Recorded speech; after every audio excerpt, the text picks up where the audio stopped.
Hello दोस्तों, जय हिंद, नमस्कार। मैं रमेश यादव आप सभी का स्वागत करता हूं study with Ramesh Yadav YouTube channel पर।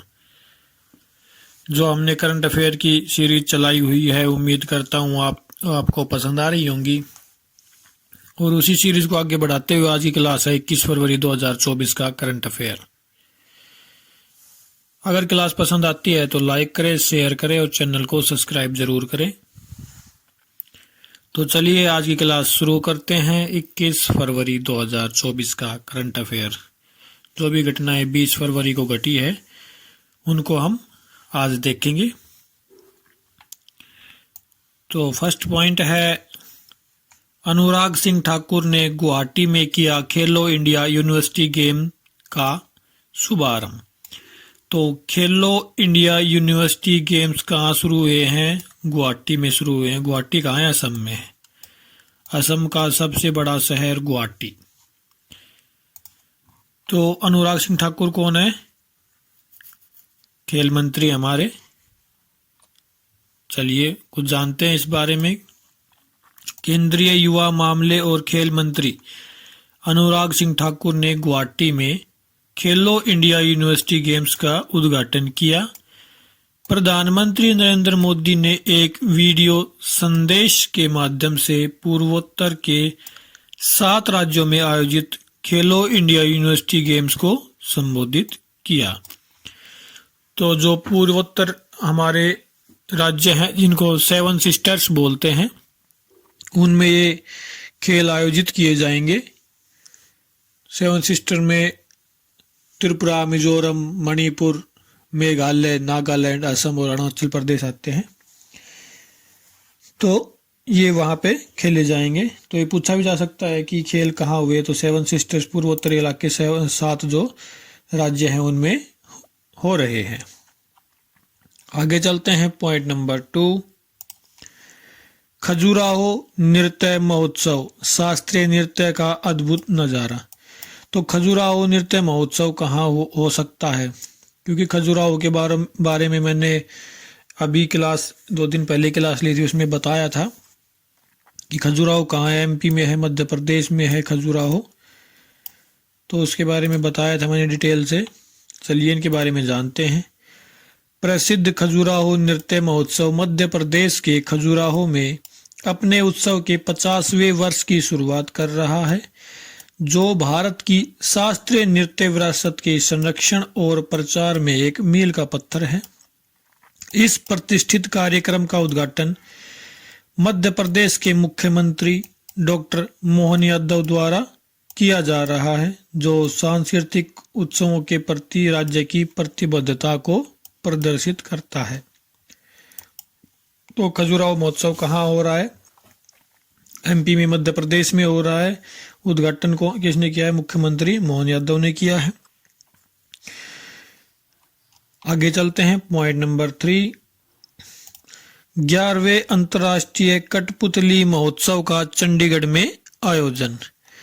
तो अंतर्राष्ट्रीय कठपुतली महोत्सव कहाँ हो रहा है? चंडीगढ़ में हो रहा है। हरियाणा और पंजाब की संयुक्त राजधानी चंडीगढ़ है और चंडीगढ़ एक केंद्र शासित प्रदेश है। लेका बुर्जियर ने चंडीगढ़ को सुव्यवस्थित तरीके से बसाया था। तो चलिए इसके बारे में कुछ जानते हैं।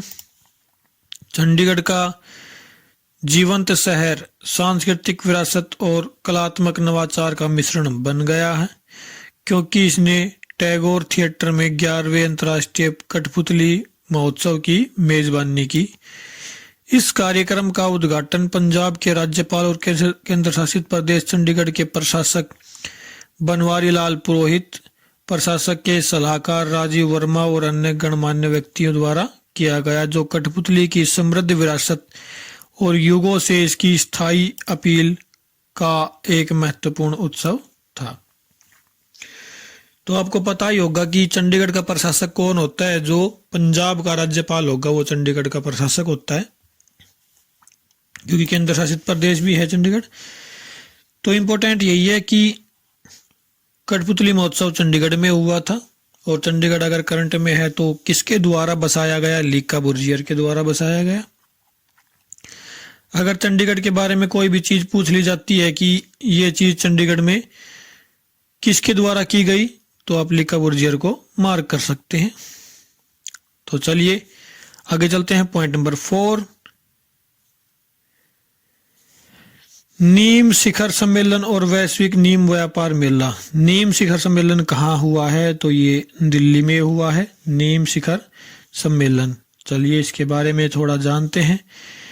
19 से 20 फरवरी 2024 को नई दिल्ली में आयोजित नीम शिखर सम्मेलन और वैश्विक नीम व्यापार मेला ICAR, Indian council of agriculture research होता है ICAR का मतलब, केंद्रीय कृषि वानिकी अनुसंधान संस्थान झांसी और विभिन्न हितधारकों के बीच एक सहयोगात्मक प्रयास है। इस आयोजन का उद्देश्य कृषि, स्वास्थ्य देखभाल और पर्यावरणीय स्थिरता में नीम के बहुमुखी उपयोग को प्रदर्शित करना है। तो नीम का तो आपको पता ही होगा कि नीम कितना इम्पोर्टेंट है हमारी लाइफ में। नीम की दातुन अगर आदमी कर लेता है तो उसके दांत कभी खराब नहीं होते। तो नीम शिखर सम्मेलन कहाँ हुआ है? नई दिल्ली में हुआ है।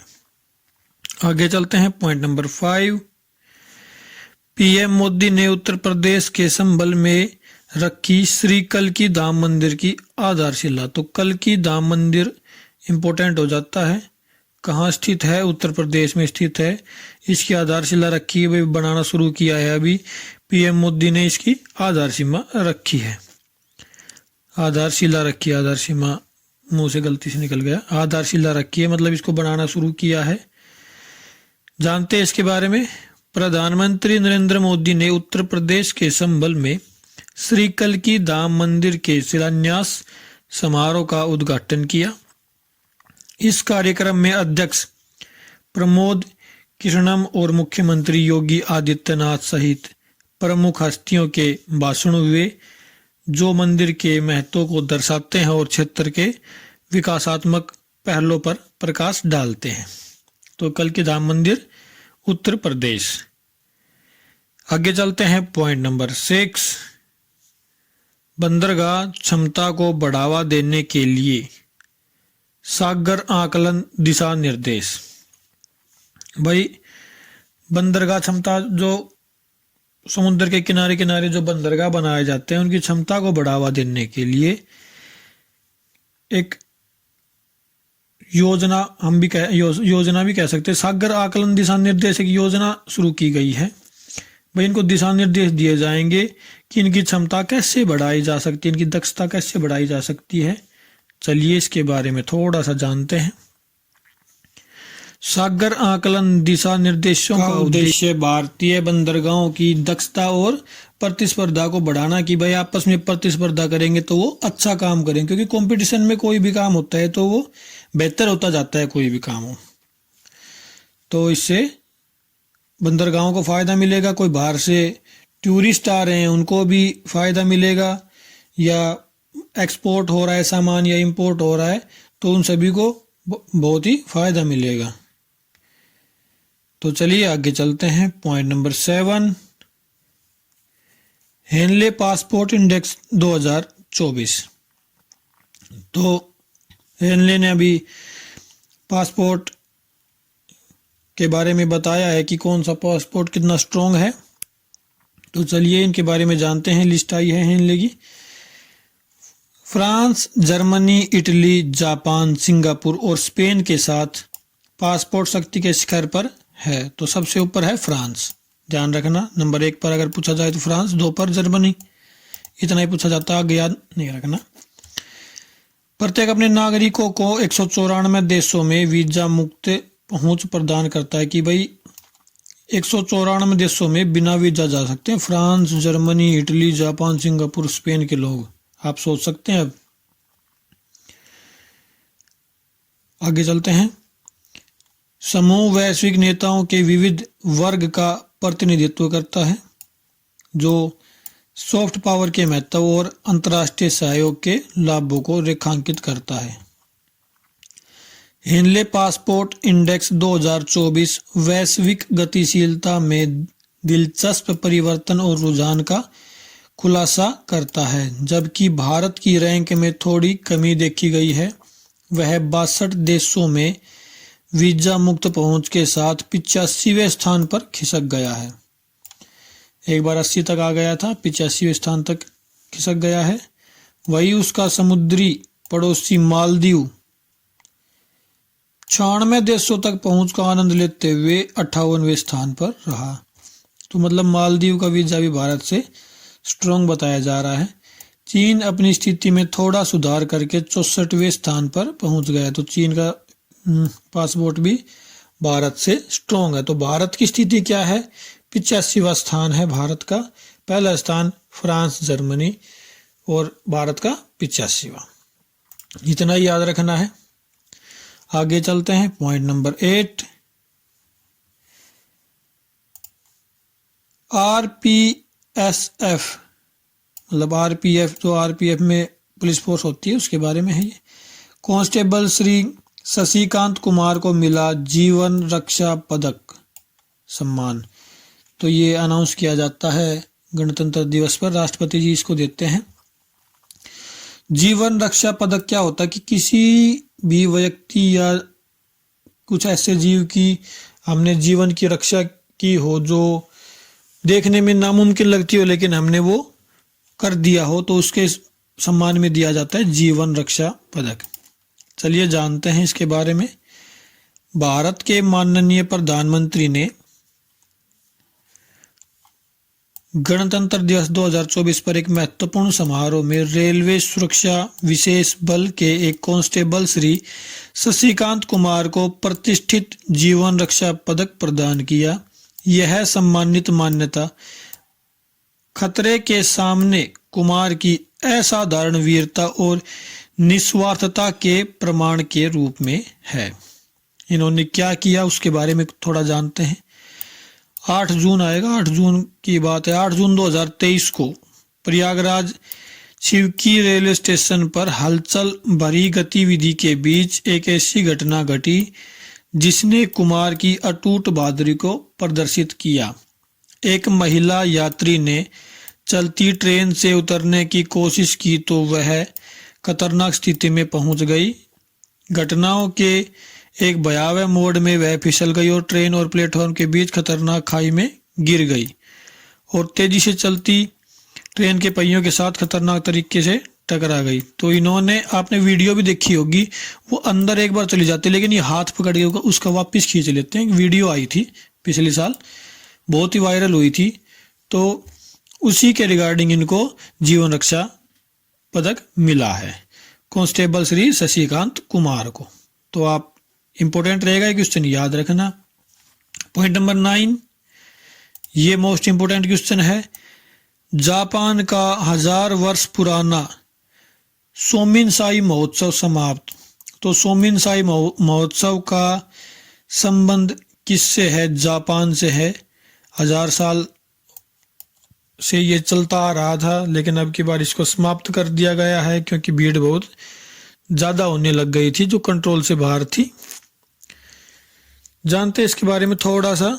सोमिनसाई उत्सव जापानी संस्कृति में गहराई से निहित एक प्राचीन परंपरा है जिसने हाल ही में एक सहस्त्राब्दी लंबी विरासत के बाद अपनी अंतिम उत्सव संपन्न किया। सहस्त्राब्दी क्या होता है? मतलब 1000 वर्ष जिसको बोलते हैं। भाई शताब्दी, सहस्त्राब्दी, 10 शताब्दी। तो आपको याद इतना ही रखना है कि ये इसका संबंध, सोमनसाई उत्सव का संबंध किससे है? तो ये जापान से इसका संबंध है। आगे चलते हैं। नवीकरणीय ऊर्जा परियोजनाओं के लिए इरेडा और पीएनबी की साझेदारी। तो आपको नवीकरणीय ऊर्जा के बारे में पता ही होगा। ऊर्जा 2 प्रकार की होती है, नवीकरणीय और अनवीकरणीय। तो आप कमेंट करके बताएं कि नवीकरणीय ऊर्जा क्या होती है। ये क्लास शायद 6 में शुरू हो जाता है नवीकरणीय ऊर्जा और अनवीकरणीय ऊर्जा के बारे में। तो आप कमेंट करके बताएं कि नवीकरणीय ऊर्जा क्या होती है। तो चलिए इसके बारे में जानते हैं। इरेडा भारतीय नवीकरणीय ऊर्जा विकास एजेंसी और पंजाब नेशनल बैंक ने नवीकरणीय ऊर्जा पहल को आगे बढ़ाने, विभिन्न परियोजनाओं के लिए संयुक्त वित्त पोषण को सक्षम करने के लिए समझौता ज्ञापन पर हस्ताक्षर किए। तो दोनों ही सरकारी कंपनियां हैं, इरेडा भी और पीएनबी भी। भाई बैंक है, कंपनी है, वो कोई भी हो सकती है, सरकारी संस्थाएं हैं दोनों। तो इन दोनों ने नवीकरणीय ऊर्जा के लिए एक एमओयू पर साइन किए हैं, समझौता ज्ञापन पर साइन किए हैं। तो ये थी आज की क्लास। उम्मीद करता हूँ आपको पसंद आई होगी। अगर क्लास पसंद आई है तो लाइक करें, शेयर करें और चैनल को सब्सक्राइब करें, जिससे हमें मोटिवेशन मिलता रहे। अगर चैनल अच्छे से ग्रो हो गया तो जल्द ही रेलवे की क्लासेस शुरू करेंगे। हम सोच रहे हैं लाइव क्लासेस लेने के लिए। अगर चैनल अच्छे से ग्रो होता है तो ही हम लाइव क्लासेस ले पाएंगे, अदरवाइज मुश्किल होगा हमारे लिए। तो ये आपके ऊपर है कि आप कितना ग्रो करते हैं चैनल को, कितने लोगों के पास शेयर करते हैं, कितने सब्सक्राइब होते हैं, उस हिसाब से ही चैनल ग्रो होता है। तो अब ये समझ के कि भाई हमारी गुरु दक्षिणा यही है कि हम कम से कम 5 या 6 सब्सक्राइब तो कम से कम कराएं, जिससे और भी आगे बच्चों तक ये क्लासेस पहुंच सके और हमारे पास कुछ थोड़ा बहुत जो ज्ञान है वो उसका फ़ायदा सभी लोग ले सकें। तो आज के लिए इतना ही, फिर मिलते हैं। क्लास देखने के लिए बहुत बहुत धन्यवाद। Thank you very much.